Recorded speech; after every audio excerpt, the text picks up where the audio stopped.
Le'Veon Bell departed the Pittsburgh Steelers for the New York Jets. He's had a press conference. He's had a couple of other interviews, but he had an extensive sit-down with Jenny Vrentas of Sports Illustrated, and there was a lot of stuff there. We touched on some of it yesterday, and one thing that I noticed after the program, I wrote about it at PFT, the comments from Le'Veon Bell about the Steelers organization. He said, Pittsburgh is a great organization. They've got a great owner, great head coach. They kind of treat you like, they don't treat you like you're human. What I mean by that is like, yeah, I'm an NFL athlete, but I'm still a human being. I still play video games. I still make music. They don't want you to allow you to be yourself. They want you, if you're a Steeler, you're literally playing football 24/7. You're not supposed to be playing video games and making music, playing basketball. You're not supposed to be doing that. You're supposed to be working out.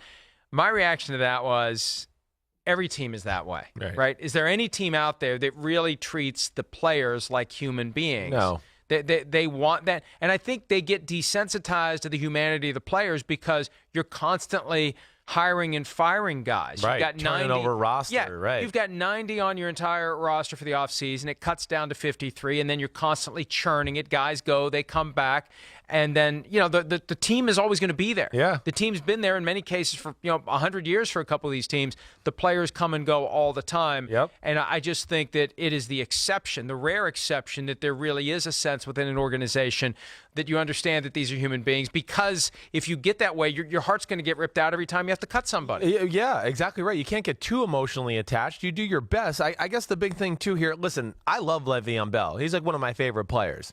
I think he's a little bit, bitter or personal with some of this stuff, too. We've never really heard this from anybody in Pittsburgh history. Nobody. I mean, this is a stand-up organization. You want to go to guys I played with in college, Casey Hampton, our man Ryan Clark on ESPN. They always have positive things to say about playing in Pittsburgh. It's one of the top-notch organizations in football.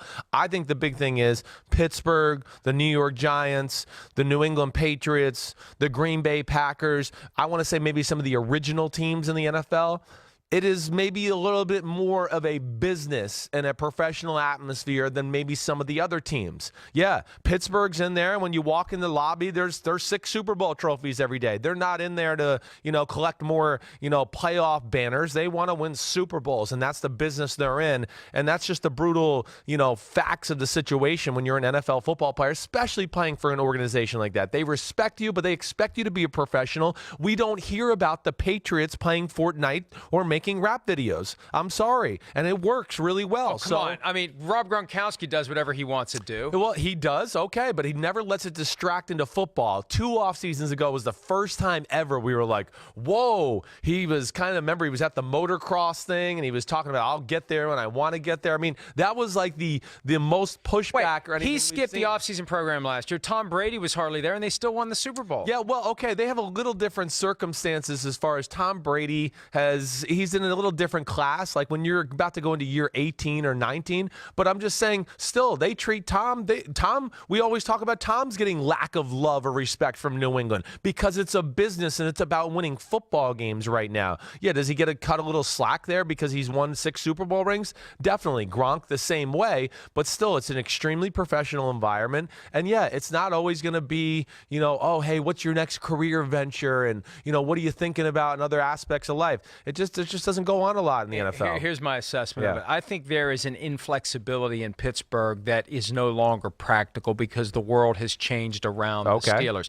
Because I think the core of the problem between the Steelers and Le'Veon Bell was this structure that the Steelers insist on. Right? Because if you're only going to guarantee the first year of a long-term deal, and you have a guy who's under the franchise tag where the first year is always guaranteed, why the hell is he signing a long-term deal if you're not giving him any guarantees beyond the first year? It's ludicrous. It's asinine. So just be like the Patriots and don't use the franchise tag. See, the Steelers decided to embark on this path of using the franchise tag, but then they didn't want to structure a long-term deal the way everybody else does who has a player under the franchise tag that they want to sign to a long-term contract, because it's a given. What you do is you take what the guy's going to make the first year under the tag, you take what he would make the second year, you lump it together, you fully guarantee it, and that's what you do. That's the formula for signing a guy to a long-term contract who's franchise tag. But the Steelers, no, we're not doing it that way. Well, then the guy's not going to sign a long-term contract. And then he's going to make comments moments like that, because ultimately that's when you're making him feel like he's not human, because you're going, well, you're not really respecting the rest of my life. You're just respecting me that 1 year by giving me a little bit guarantees there. I think that's what it all comes back to. That's where I was going to get to eventually. Thank you for buttoning it all up there for me. But you're exactly right. I think it comes back at the end of the day to that lack of respect as far as the contracts are concerned. And a guy like Le'Veon Bell felt disrespected. I'm touching the ball more than anybody in football on a yearly basis and getting my body beat the hell up. And I just want a little long-term security for myself and my family. And that's probably where he feels like he wasn't treated like a human. And think about this. I mean, this happens in any line of work where you have a set of rules that you just insist on adhering to. Why? Well, it's just because that's the way we've always done it. Yeah. Well, that's not good enough. Yeah, right. There's a certain point where the way you've always done things needs to change because the world has changed and everybody else in your industry has changed. And just because you've got 6 Super Bowl trophies and just because you're the Steelers and it's an iconic franchise with an iconic uniform and a fan base that will support you no matter what, there's a point where you have to say, you know what? Maybe the time has come for us to change. But there's a stubbornness there. You know, with the Giants, I said earlier this week, I'm going to get in trouble again for this, but there's just a little bit of arrogance from the organization. With the Steelers, there's a lot of stubbornness. Yeah. And that is, if they had just structured the deal the way they should have in 2017, he'd be entering year 3 of his long-term contract and everything would be fine.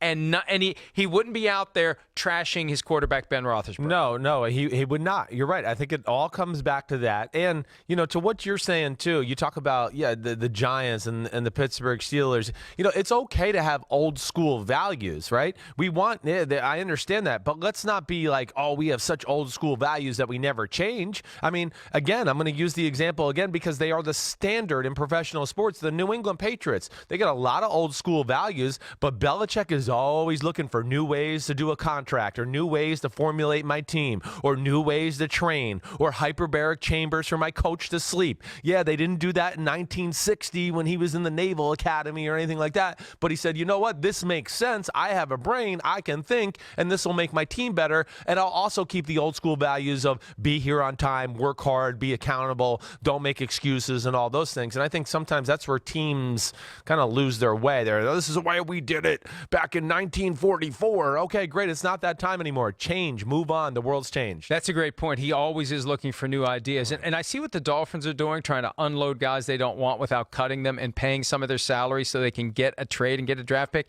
You wonder, did Brian Flores advocate that? Because all of a sudden the Dolphins are doing this. As Brian Flores is the new head coach. Yeah. Did he advocate that and Bill said no, and now he has a chance to do it and he's doing it and he's showing him how it can work? And if it works, Bill Belichick will not hesitate to do it. He will do it. Exactly right. No, and I think what probably Brian Flores has maybe brought to the conversation there in Miami, we saw a lot of years, right? And let's not forget this, when the Patriots would trade out of the first round or constantly trade down and acquire picks, right? And more picks and more picks. To then when the year was right, they'd make a move and get Dante Hightower and Chandler Jones in the first round. Or, even last year with Sony Michel and Isaiah Wynn. But so I think that's ultimately probably what Brian Flores has kind of infused into Miami. Like, hey, we're rebuilding. Let's get some assets. Let's get the draft picks to make moves and shuffle things around and trust that our evaluations will be on point. And that's how we can steal a few extra players to build this roster even better than we've ever had it. Back to the Steelers, Le'Veon Bell has echoed some of the concerns that we heard from Antonio Brown. I mean, Antonio Brown went scorched earth in his effort to get out of Pittsburgh,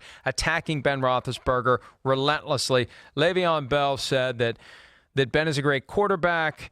The organization wants to win. Mike Tomlin wants to win. Ben wants to win, but Ben wants to win his way, and that's tough to play with. Ben won a Super Bowl, but he won it when he was younger. Now he's at this stage where he tries to control everything, and the team let him get there. And that let him get there. That was the same thing that happened to Antonio Brown. He wants to show up whenever he wants, and the team let him get there. He wants to have a different standard for himself. The team let him get there. There's a lot of that, the team let him get there, going on in Pittsburgh, and I hope they've learned from that moving forward, you can't let your star players dictate their own terms. The rules have to apply across the board, just like they do in New England. They apply to everybody. Exactly. If you're late, you get sent home. If you're bad, you're getting called out. Even if you're Tom Brady, we're not going to tiptoe around anybody. Right. And for whatever reason, Ben Roethlisberger and Antonio Brown got a lot more leeway than everyone else. And we've seen them abuse that leeway in very different ways. But those were two big ingredients in this toxic stew that eventually doomed the 2018 season and hovers over 2019. Yeah, no doubt. And you know, and I know I'm going to say this too with Big Ben. Big Ben's always been a handful. He was a handful under Bill Cowher too. So this was not just a Mike Tomlin thing. So you know, if we're going to talk about this creation, yeah, Bill Cowher had to deal with some of the diva aspects of the first moment, too. the 2004 AFC Championship game, his rookie season, they lost to the Patriots. Yes. And after the game, Roethlisberger said, "I played with 3 broken toes," and Bill Cowher said, "He doesn't have any broken toes." That was the first moment. Exactly right. So that was our first inkling of, oh, this guy is a little theatrical at times.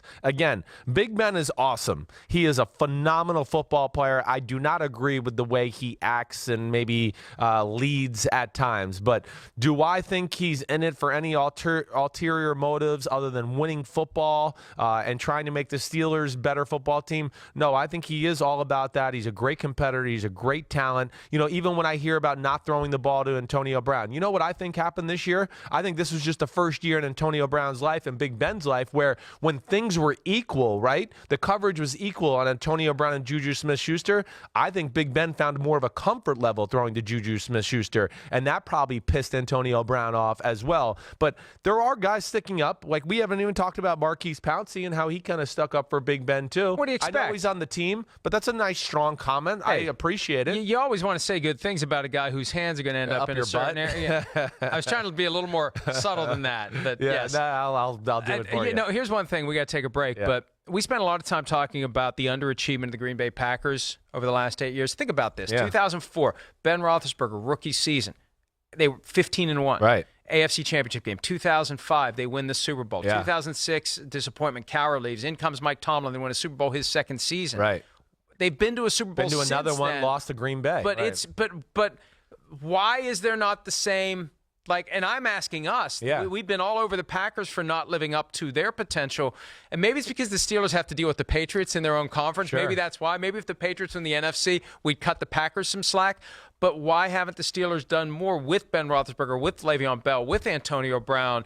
Somebody's to blame there. Yeah. Well, the other thing, too, we can't forget, they couldn't get on the field in the same time. I mean, there was the 3 Bs, and we had years where it was only 2 Bs because Le'Veon was hurt or Big Ben would get banged up or Antonio. So they never even got to play together all the time either. I think that's something you got to kind of go back. Hi, I'm Mike Tirico, and thanks for watching. Make sure to hit subscribe for the latest news and highlights from NBC Sports.